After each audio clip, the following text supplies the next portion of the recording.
เป็นมารับจ้างเจ้าไง โดย เป็นจ้างอะไรเนี่ยหมอ โอ้ยเพิ่นก็อีกตามชาวบ้านชาวเมืองนี่แหละให้ก็50-60แล้วมันบ่หลายเด้มันก็โล่งไปจากเพลงมันไหนเนาะเขาได้อยู่ที่2,000 ปลาย 2,000 ปลาย2,600บ่2,500อยู่สวรรค์2,600ประมาณอยู่มันรักษา2,600ลืม1,000เนาะน้อยก็มาแต่6 โมงพุ่นแหละอันนึงเขานึ่งน้ำแล้วก็มาซอยเพิ่นนี่มาพักมันซอยแน่ลุงก็เลยมาใส่กินน้ำกินในดอกเพิ่นเอาด้วยอันนี้แม่เฒ่าเพิ่นแม่ย่าเพิ่นอันนี้พุ่นเฮือนเพิ่นตุพุ่น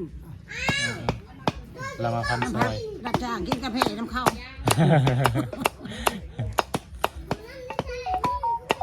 พอได้ซื้อกินเนาะโดยมันมีแนวเฮ็ดอยู่ละล่ะโดยอยู่ซื่ออยู่เรื่องกันอยู่ละล่ะบ่มีแนวเฮ็ดแม่เฮ็ดไปสิแล้วเฮ็ดเป็นอันนี้แหละวันนี้ก็รับจ้างทางอันนั้นติเชียร์หญ้าไปเทียหญ้าน้ำจังไปคืออันนี้บ่ของเราดินเนาะนี่บ่ดินเพิ่นผู้นี้ดินเอื้อยนี่นะบ่แม่นดินเจ้าเว้าแจ้งลงมาดินเขาเว้าแจ้งลงดินเบิ่งให้เขาจะเว้าแจ้งลงแล้วคอยกลับไปก้นเอาให้หมดวันนี้เราสิปลูกพวกนี้เราสิปลูกเนาะเพิ่นผู้นั้นปลูกเจ้าของเบื้องข้างผู้นั้นผู้สิปลูกโดยจะก้นลงหน่อยแต่เมื่อวานนี่5 คนนี่แล้ว5 คน5 คน 6 คนนี่แหละเท่าไรจะเป็นจ้าง1,000,000ผู้ละ100,000ได้1,000,000ใช่ก็ว่าเจ้าไปถามว่า200,000บ่200,000แล้วค่อยบ่เฮ็ดวันนี้เพิ่นว่าให้ค่อย200,000ลุงน้อยบ่เฮ็ดก็ว่า500,000เด้อก็พอดีเลย500,000ก็5 คน5 คนเลยเนาะโดยมื้อเดียวติมื้อเดียวกันแล้วจนค่ำบ่แล้วจึงได้แล้ว5 โมงพอดี5 โมงโอ้ได้เนาะค่อยสิเลยเสียหญ้าก็บ่ได้ง่ายเด้ตอนนี้ก็ไปเนาะวันเนาะบ้านนี่ไปหมดคนบ้านนี่บ่จ้ะฮะบอกคนนี้น่ะคือบ่เคยเสียคนบ้านนี่ขออยู่พระราชผู้ใดมาผัวอยู่ที่ติแม่นมาผัวอยู่ใช่เฮือนเจ้าอยู่ไสนี่ล่ะนี่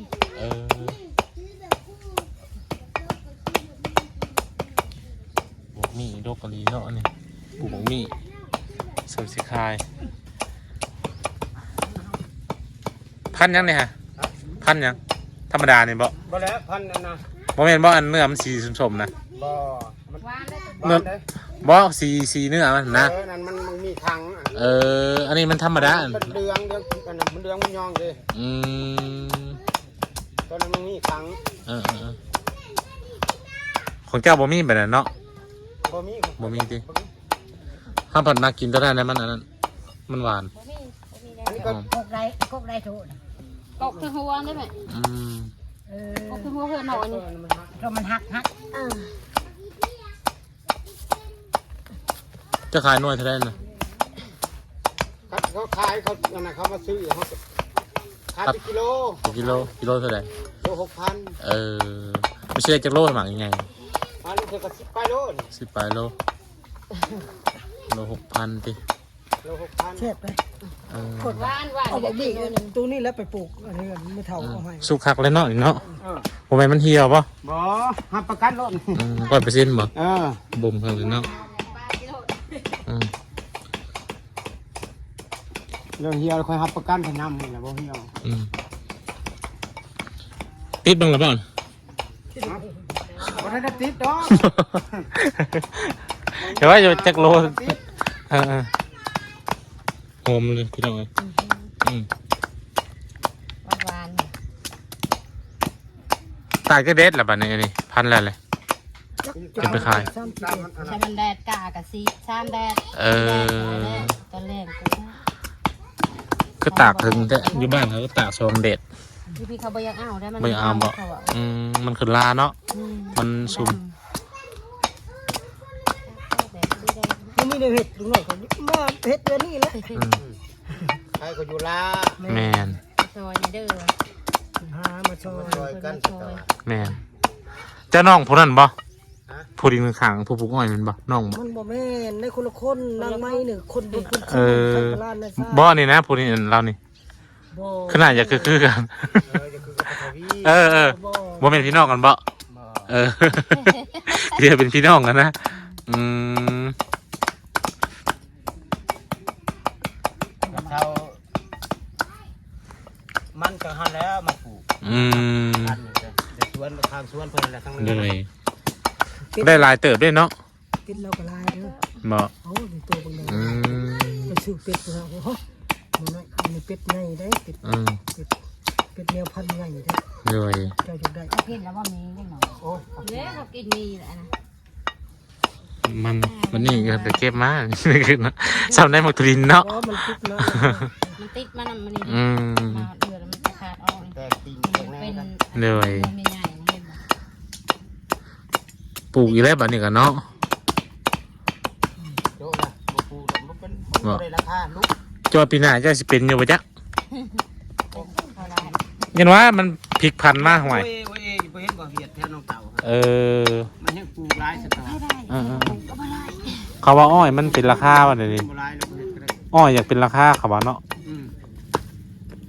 บ่หลายอ้อย อยู่บ้านเขาปลูกแต่อ้อยเด้เขาเอาเงินนั่น อ้อยอันนั้นได้อ้อยเขาปั่นอันนั้นจังได๋ แม่น อ้อยเขาโรงงานเขาบ่ได้ดอก อืมอยู่บ้านเขานั่นอันเจ้าของสวนเพิ่นนั่นเด้เพิ่นแจกจ่ายให้คนแบบคือเฮาธรรมดานั่นแหละเงินค่ะ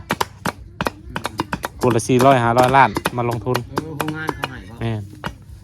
แล้วเขาก็มาบุกเบิกหน้าให้เองบัด แถวบ้านโคก แต่ก็ปลูก บ้า แม่ น น โคกบ่บ้านเจ้า แม่น โอ้ โคกประวาน โคกน้อยโคกใหญ่หรือโคกน้อย โคกน้อย บ้านเดียวกับกับจันนี่ จันนี่ เออ จันนี่ผู้ใด เอ้าเราเพื่อนเราอยู่ทางออกตรงหน้านี่ จันที่บ่หรือจันนี่ จันนี่ จันนี่มีอะไรซื้อหยัง จังหวะเรื่องลืมสื่อเมียเรา แล้วเป็นหมอสูตรบ่ เออ จันที่บ่จันนี่ จันที่ ถามผู้อยู่กับบ้านเนาะ แม่นเป็นหมู่กันบ่ เออ อื จักกัน มแล้วเป็นนั่นหมอสูตรหมานั่นเด้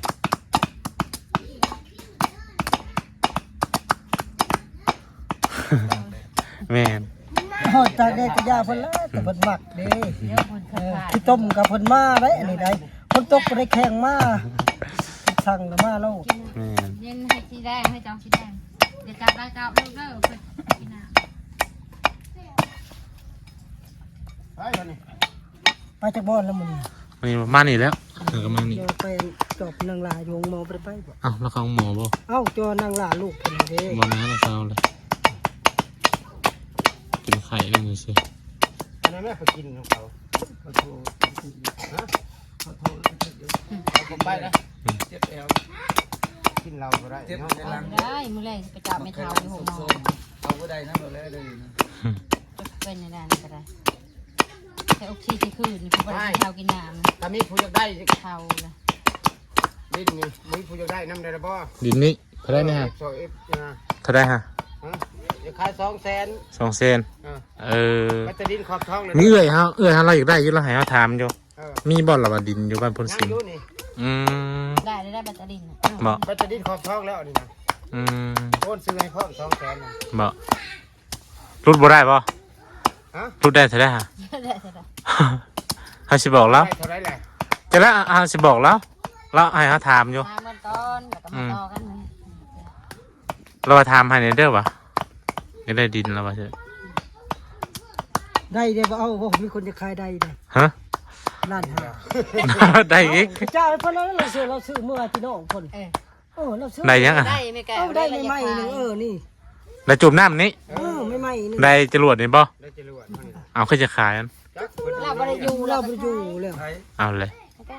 ในแก้ Ừ, ล้านห้าใช่ป่ะ อันใหม่ๆนี่อยู่เฮือนเพิ่นนี่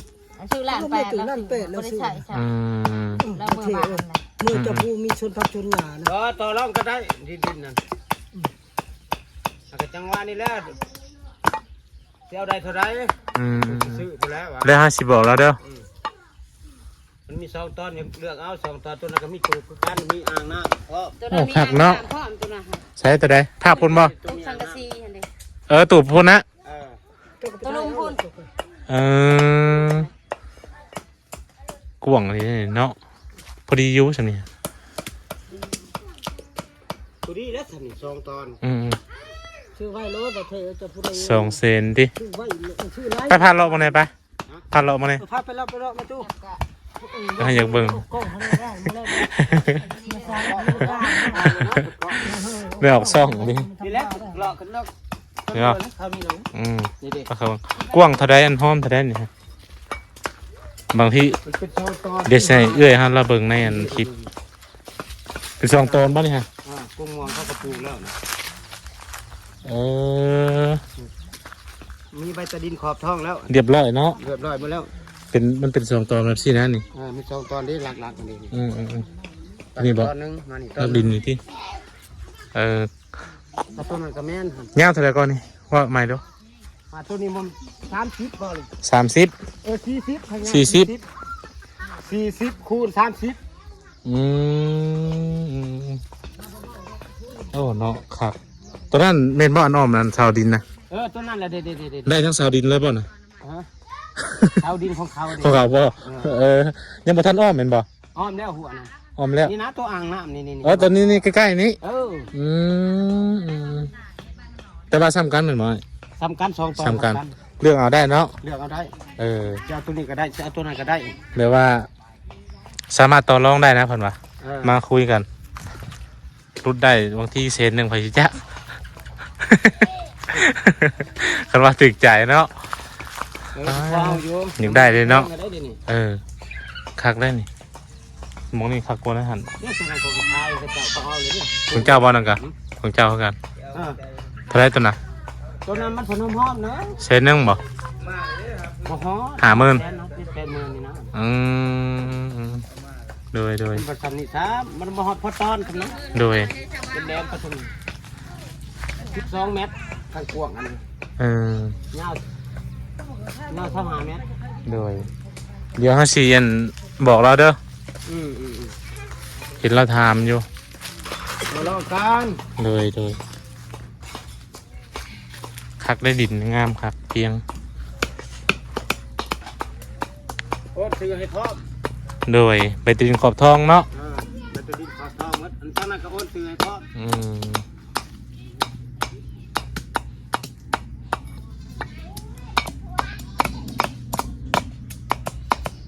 เนี่ยหรือว่าเนี่ยหรือว่าได้เอาบ่ได้ล้านห้า บ่มีเงิน น่ะเล่านี่น่ะคือสาวแท้นี่น่ะชุนเจ้าคือสาวแท้เสียว คนนี้แล้วได้ เอาไว้สำรองไว้เนาะ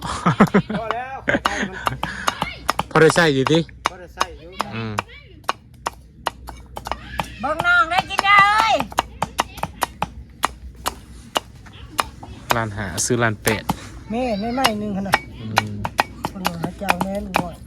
ถ้าเจ้าสิไปใช้ในเพื่อนก็มีแหละ พอ เนาะ แล้วข่อยผมมีแต่อันเดียวกันแล้วพอแล้วข่อย หรือว่าจุ่มน้องๆน้ำน้องบ่ได้บ่ พักมันจะใช้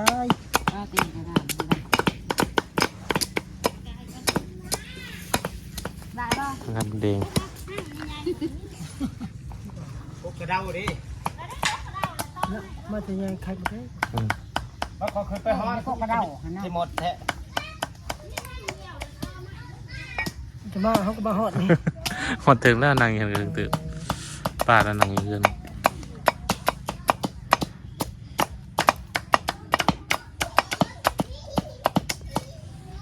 ปีใหม่เด้ออยู่ดีมีแห้งลุงน้อยสิไปลินน้ำเด้อ ปีใหม่ พอลุงน้อยเนี่ยบ่มีรถไป สงกรารนี่บ่ จะเบิ่งบ้านเจ้าคณะเฮ็ดแต่โทรศัพท์ โดยบ่ไกลดอกแป๊บเดียวฮอดบ้านโคก แล้วลุงน้อยแล้วก็กินยาดิ ตะกี้กินบ่ตะกี้น่ะ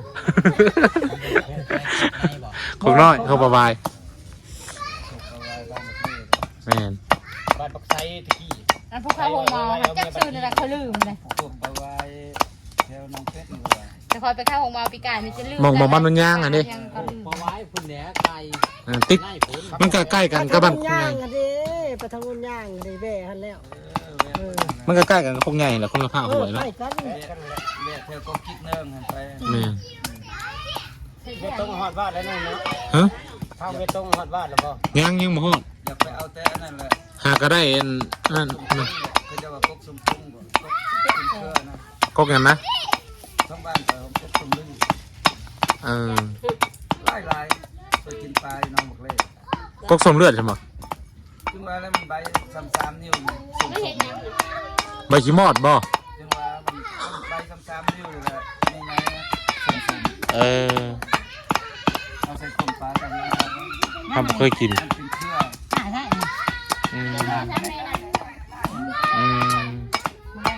มันไปกินปลา หมักสียัง นะ หมักสียัง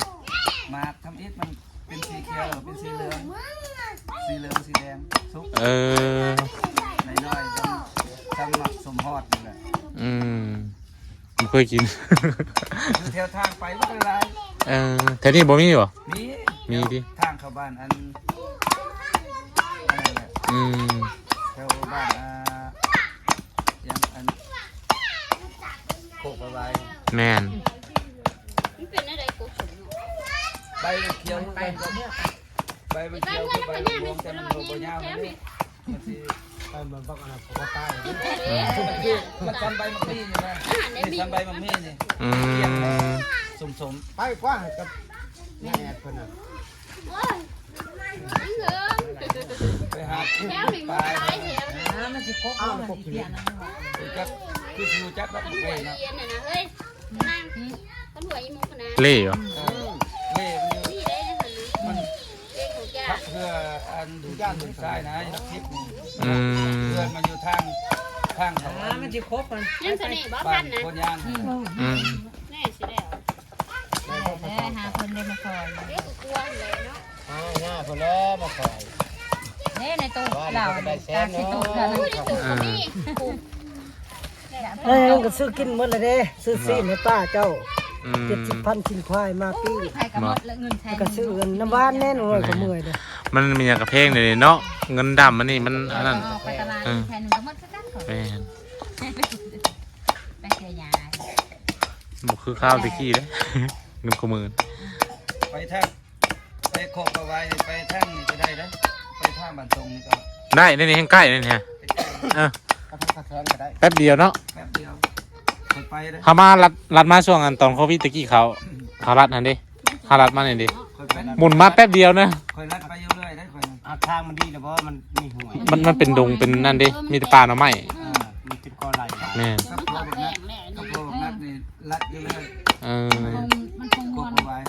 โอ้ยมันทางก็แล้วนะจำดีก็ แต่ทางมันยากเขาว่าอะไรมันหก มันคือทางเธอทางนี้ แบบเขาไปป่าไปยังทางแบบ ก็ลุยเลยได้รถอินซูลินคนนี้อินซูลินพาพ่อมาไปทุกที่ กันคือเที่ยวนี่บ่ย่านตะกี้ถ้าปล่อยเที่ยวออกมาใช้น้องแต่ออกมาใช้มันสูงเขาเดียว แม่น ดำหมดกัน ไปหน้าก้อยก็ได้เนาะไปหน้าก้อยรัดส่งรัดไปใช้ไร เราบ่เคยเที่ยวห้องกับ ไม่ได้ยินกลางบอลนี่ ไปตามทางยากเลยนี่หมาย คะแนนมันอะไรที แล้วอะไรเสียหยาเนี่ย บางคนเลยเพิ่นว่าพ่อกับพ่อพี่นาแล้วบ่ได้ไปดำนาบ่เขาว่าให้ไว้ไปโทษมาเฮ็ดช้าบ่ได้ช่วยแล้วก็มากะก็โมง10โมงก็ไปช่วยสิเอายอกเพิ่นชื่อ เขาเฮ็ดแล้วคนสิได้เงิน เขาให้ได้ไปได้จุดใหญ่บอก จักยังบ่ฮู้แล้วบ่เห็นนะบ่เห็นเพิ่นมา 50แต่ฝนตก นี่ได้ลายนี่ดอก จะก้องเต็ม โอ้ลาย เนาะ แล้ว เอาไปไล่ง้อไป ขับกอง50นี่เรื่อยเละเลยแหละ ฝนตกแล้วมันบ่ใหม่ให้ได้ ฝน เสีย ต ฉั ก นรถเจ้านะแม่นวะคือว่าขี่รถฉันหน่อยนะ เป็นแต่ม่วนเนาะแถวนี้เนาะมันอันนี้มันสงบ เขาบอกว่าดอกแล้วก็ว่าเป็น เนี่ย ยัง ม้วนแบบไปน้อง เจ้าก็อยู่นี่บ่เพื่อนนี่บ่ ซอยดาวให้ได้นี่แล้วเพิ่นมีเงินเลย เนี่ย ไม่ ก็เนี่ยสี่ลัง ซอง นี่แม่ 4หลังเพื่อนอีแม่ เรื่องแค่นี้คือหลัง เพื่อนอีนี่ เรื่องนี้ แล้วก็เพื่อนนั้น แบบตายเลยน้องเลย อีล่ำแล้วก็3แล้วก็ แม่ 4เพื่อนอีมองหาเพื่อนพัน เพื่อนผู้ พันอันนั้นดิพัน ในเพื่อน50ไป อ๋อไว้น้องหน่อย โอเคหา ตัดมือตัวเองเลยช่วย อยากแลไว้ บ่ คำมันสิเมื่อนั่นได้หนึ่งเขาหนึ่งน้ำได้มา บ่แล้วก็ป้าโลด ยันแม่ แรกก็เมื่อแล้วแหละ ยันแม่เมียบ่แพ้อัน บ่เราบ่แข็งแห้งเราบ่สบายเพิ่นน่ะนั่นแหละคือ แล้วอยู่ผู้เดียวดิ ไปอุดมใจมากขี่รถแล้วก็จิบมัดแถว รถใส่ไก่แล้ว อันไหนแน่ตัวนี้เหลืองๆนี่นั่นแหละ เท่า มัน นี้ แส แหละแล้วจึงลุกไปเอาคืนน้ำเนี่ยได้สันตายแล้วตายแน่ เอามาแต่บ้าน ลิงก็ได้เห็ดดองอยู่ข้างหลังเวียงจนว่านั่งบ่ได้จักหน่อยขอนี่ สินั่งได้กินอยู่จักมื้อจ้ะว่าบ่เห็นลงเฟซ ตามมือ ตามมือซีมือ นี่ก็ยังกินอยู่ แล้วเนี่ยคล้องอยู่นี่ สิดึกคนว่า แล้วยังโทอยู่นี่โทนำ เจทอมเนาะเขาเป็นเจแล้วเฮ้ยรุ่นเจเลย บักซีดามาไปนี่ กิน แอนโทสองเทื่อ เอาไปเมื่อย กินบ่ได้ แต่คือย่อม ปีใหม่สิฮอดแล้วเนาะ แม่น ไปช่างมื้อแรง เดือนหน้านะ บ่ได้มัดแขนบ่เจ้าไปบอกง่อยๆนะอย่าบ่ได้เฮ็ดเฮือนจักเทื่อ เอาคนมาเสาหมอบ่ บ่ได้มาตั้งแต่ปีก็บ่ได้เฮ็ดเด้ เสาที่ เฮา เดี๋ยวนี้ได้ บ่ได้คอยแบบว่าอันนั้นคือเขา เจ้าได้สามารถบ่ มัดไม่ใช้เจ็บโชว์อยู่ เอ้าเจ็บโซ่แรงมัดเนาะผู้เคน พัง เกิ เบิ่ ด ง ควัน น้องเจ้าสิมาแต่เวียงทั่ววันเชิญว่า อืม ถ้าไม่ส่งจะมักสิยังเพาะหกทงเด้อ สีแดงอยู่ ไอ้สั่นบ่สีแดงงงมักเด้อแม่นี่เอาเสื้อสียังสียังก็ได้เพิ่นว่าสีอันยังจำปาบ่เพิ่นว่า สีจำปาสีขาวจำปาเนาะ แม่นแล้วสีเหลืองสีขาวแล้วคนกันทำแม่อยากร่วมกับแม่แน่เพิ่นว่า อืม น้องเอาปั้นกระเป๋าหั่นแหละ กระเพรา เออ เสียง เพิ่น คน ว่าอยู่ดีแม่สิมาเด้อพอเด้อ อืม หากินถ่าอยู่หั่นแหละเฮาก็หาเงินยากลูกก็ กินแบบสีมังกร สีมงคลคือไม่เท่า สิลงมากับคนบ่ มาหมดได้รถเขาเอามาเองก็ได้ เอ รถนี่รถจักรนี่บนรถเขาเอาใส่รถจักรมาปีก้านี่ก็เอารถมาดิ อืม เออย านะ แสดงว่ามากกว่าปีน่ะเนาะ บ่มาปีก้าจะซื้อเนาะ เนาะ ให้เขามาหั่นนะบอกแล้วมาสุมาพ่อแม่ พัดน้อย พุ่มแล้วมันดูไป จะมาตัวนั้นก็ได้กินแล้วว่ากะละเปาได้กินบ่ บ่ได้ หรือว่าเปาเซ่ ช่วงขึ้นเฮือนน่ะบ่ เออกะละเปา เอาบ่ได้กิน พามีเนาะพามีบ่กิน เฮามาบ่ทันตอนนั้นเฮามาตอนค่ำบ่มาตอนจืออยู่ตอนซันนี่แหละเฮามา กิน เป็นคนเลิกบ่ได้ดิ มาแต่มันหวานดอก ขนาดสร้างมีนาวว่ะก็สิมีของมีนาว นี่อยู่ ปีใหม่ก็มาเยี่ยมมายามกันเนาะ หน่อยนึง แม่นคันนี้เขาแดดบ่เขาแดดร้อนไปได้อยู่เขาแดดอากาศเย็นบ่ มันข้าวก็ ขายกะละเปาเขาว่าอย่างนั้น อืม ยังว่าสำนักนะ แล้วมันร้อนขายเกินบ่ดีอากาศเย็นขายดี มันฮ้อนติ เจ็ดคือเขาเอาแล้วทำเอามาหม่วงใส่ทุกพวกอ่ะไม่ใช่โฉมเอาหมูผัดหมูผสมแล้วกินชมเจ้าหัวมันเลยว่าจะไม่เอาเพราะว่าเอาหมูกระซอมันชม เบิดงานนี่เป็นงานใช้ต่อไปหมด หนักจักเลยโอ้ย หาถามต่ออีก แล้ อ่ะ วมันนั่นแหละ FC ว่าคือบ่ให้ลูกน้อยไปกลเล็กว่ะ มัน เคย บ่ได้ เคยกลบ่เล็ก เคยแล้ว บ่ พ่อกระป๋อม อยู่ลักทิพย์นี่ เห็นนั่น FC เห็นนั่นเฮาถ่ายสลามันได้รับกลเล็กกันดิเจ้าก็เคยเฮ็ดเนาะ เคยแล้วบัดย่ายจ้างคนย่อนั่นมันนั่นแหละ เออ ขายเล็กก็ให้เขาคิดค่าทัน อืม ย่อนักบ่ได้เล็กก็จ้าง เห็นเขากลหลายเล็กฮะ อันนั้น แต่ว่ามันโลแพง เขาจะไปคล้องกระป๋องเขามาส่งหน่อยได้ โลละพันกีบพอสิแหละ พวกนักขันแบบกุ้งแบบวันเราผูกแบบวันตาย เจ็บกระโปงเป็นนางค ยั รั ง บ แบบตาเดียวน างพันอยู่บ บ่ น มี มือ แต่ซื้อ พัน มา เดี ซื้ ย อ วว่าจำนวนมือ ฮะ ตาเดียวตายแล้ว ตายแล้วกัน ปิดมาเจ้านะ เพิ่นว่าให้ลูกน้อยไปกลนั่นเล็กของเขาว่าพอได้เงินใส่ว่ะ ก็มันไก่บ่มีรถเด้ไก่นี่ อยู่นั่นเด้มองกันบ้านดงนาคำหั่นเด้ ไก่เนาะ รักที่สอง รักที่2นั่น แม่น อยู่แถวใด เอาขับไปนะหั่นนั่นเดียวมันก็คือว่า ก็จะทันนะ มองนั่นแหละ บ่ได้ว่าทางไป มองของงานต้มเล็กบ่นั่นน่ะ ของงานเล็กนั่นแหละ วัด ขวดยัง ขวดเล็ก บอลเข้าไปขวดเล็กอันนี้ จะใช้ลูกหน่อยเป็นคนเล็ก FC เพิ่นว่าให้ลุงน้อยเป็นคนเล็กนะ ดิไปเลยถ้าเจ้าได้คือยังได้เลย เล็กนะมื้อนั้นเฮาก็ไปเป็นบ่ลือเด้เล็กฮะแต่บ่ฮู้ว่ามันโลเท่าใด โลนึง4,000 4,000บ่เออ เอาไปผัดดู หม้อแรกมันเดี๋ยวนี้บ่ได้ เดี๋ยวนี้มันก็3,000ปลายกว่า3,600 ช่องพันข้างหน้าแล้วก็คั้นจังหวะ บ่ได้เยอะบ่ได้เยอะ บ่ ไปทั่วหอดที่ได้ที่ยางเงิน อืม บ่ได้พูด เขาว่ามันมีสารเคมีบ่ มีสารเคมีก็น้ำยาเขาดิ น้ำยาเล็กอันนั้นเนาะ บ่ถือธาตุนะว่าเปื่อยอยู่เด้ ทิ้งบ้านมันกิน อืม แม่น ถ้าเห็นเขาซะแบบนี้ กวดหาบริษัทถุงมือถุงหยัง แม่นกระชุ่มน่องแก้วเนี่ยไป น้ำกด Ờ. บ่ได้เล็กบ่สิเปื่อย แสงเราเป็น มันเป็นเศษเล็กเศษหยังดอกเขาเก็บนะหาแตัวาเล็กนะบุดเนาะหลายเล็กนะ แล้วไปเสร็จแล้วมึง เล็กมันก็เป็นเล็กน้อย มัน มันเป็นเล็ก มันจะคล้ายคือกันก้อนดินก้อนหยังนี่ดอก ไปเท่าเดียว เป็นเศษเล็กเศษหยังแหละ เคยไปจะเกลือ บ่ได้เด้มันทำบ่ได้ปีช้างเลยอันนี้ ไม่เหล่าเล่นม้าเจ้าว่าลูกม้าข่อยมาถึงเลยชวนเป็นมะเกลือ เขาว่าบ่มีรถไปน้องหน่อย มาคอยเล่นไปเมื่อไหร่ ไปจะได้ลงนะครับกันเนาะ เข้าไปในอีกค่อยไปเคยแล้วค่อยไปถึงป้าจะก็ไปเท่านึงไปมือเดียว ไกลเจ้าคอยเอาให้เวียดไปเมื่อไหร่ ที่จะซาลาแล้วเราไปกูมึงซาลา โอ้จะไม่ถึงเลยคนว่าเป็นน้ำแข็ง อ้าวยาแล้วจะ เพิ่นเข้ามากก็คือไปชุนลวดเข้าในขอเพื่อนครัวไปหาเรียกเพียงเรียกเพียง พอบ้าเมื่อไหร่ปุ่น มาในนอเขาบ่ได้เข้าได้บ่ได้เฮ็ดได้ว่าเอาไม่เอาแม่เลยไปเลย พี่น้องตอนนี้ก็มาส่งลุงน้อยเพิ่นพี่น้อยมาแต่ซับมันพี่น้อยเนาะโธ่สบายดีลุงน้อยเด้อโดยเป็นได้เมื่อยป่ะ เมื่อยก็ ไปพันมันหน่อยเพิ่นดิ แม่แต่เช้าหน่อยไปแต่5-6โมง เพิ่นจ้างเท่าไหร่ก็60บ่ 60มันลายเลย เพิ่นให้แล้วเงินนะ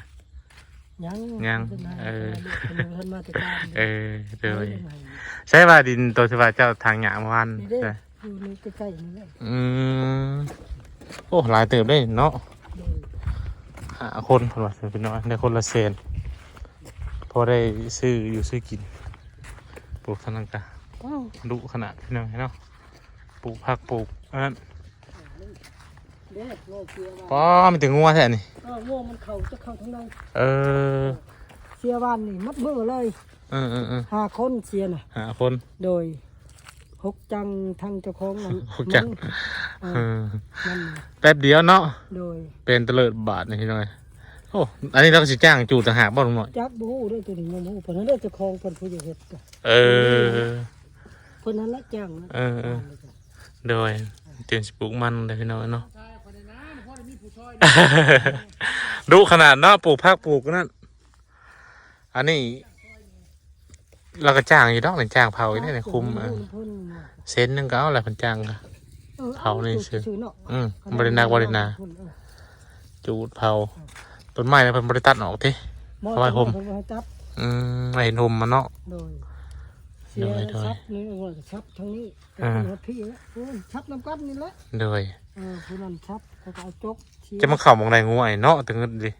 ชักมันก็รอดเข่าแล้วเฮ้ยบุ้ง งูตัวใหญ่หนึ่งรอดเขาเอาไหมเป็นเขานั่น พูดแล้วถึงนั้นนะ เอ้าเป็นยังไงเนาะสู่ต่อไปน้องน้อยเอ้ เห็ดไปเนี่ยพอกิน พอได้ซื้ออยู่ซื้อกินกับข้าว เขากินแล้วนั่งนอนกินไม่ได้จงเห็ด แม่นต้องเฮ็ดต้องสู้ต้องหา ไปได้หาได้ชิปแบบพอได้อีกกันแบบ ขายกว่าเฮาสินั่งรอแต่เพิ่นมาซอยมันก็เป็นไปบ่ได้ เข้าก็ยังเก็บทั้งคือเก่ากินมื้อละถ้วย คอยเฮ็ดไปนั่นแหละภายจ้างก็จะก็ไปเด้อคือแบบนี้แหล้วนี่มื้อละ50 60ก็เฮ็ดไปนั่นแหละมันบ่มีแนวเฮ็ด สิในอยู่กินไปได้เป็นนวลมีแล้ว แม่น จะเอาให้เพิ่นแล้ว ในอยู่ในกินเฮาและยามมันบ่มีนั่นแหละขั้นตอนเพิ่นจ้างนี่เฮาก็เฮ็ดไปแล้วแหละบ่ต้องเลือกงานดอก ไปเฮ็ดเนี่ยบ่ถือกับเพิ่นจับไปที่คุกที่ตารางเนาะ แม่น เทเอาเบาแนวมัน โดย แนวมันดีเอาแต่ดีๆเข้ามาเฮือนในซานน่ะ แม่น บ่เว้าว่าจังซั่นจังซี่ โดย เรื่องไผเรื่องมันเนาะบ่เทศเนาะ แม่น ในนั้นมันสิจบสิงามกะ โดย ชาว FC เพิ่นก็ติดตามเบิ่งว่าผู้นี้ไปแนวนี้ผู้นี้ไปแนวนั้น แม่น ก็เบิ่งเอา สู้ๆอะไรเด้อ โดย เอ้าจังได๋ก็ บัดทีก็สิจบคลิปก่อนพี่น้อยเนาะเดี๋ยวเอาไว้มื้อหน้าเพิ่นแหละบัดทีสิลงมาหาใหม่พี่น้อยสบายดี FC น้องน้อย สบายดีสาว FC ทั่วโลก เด้อ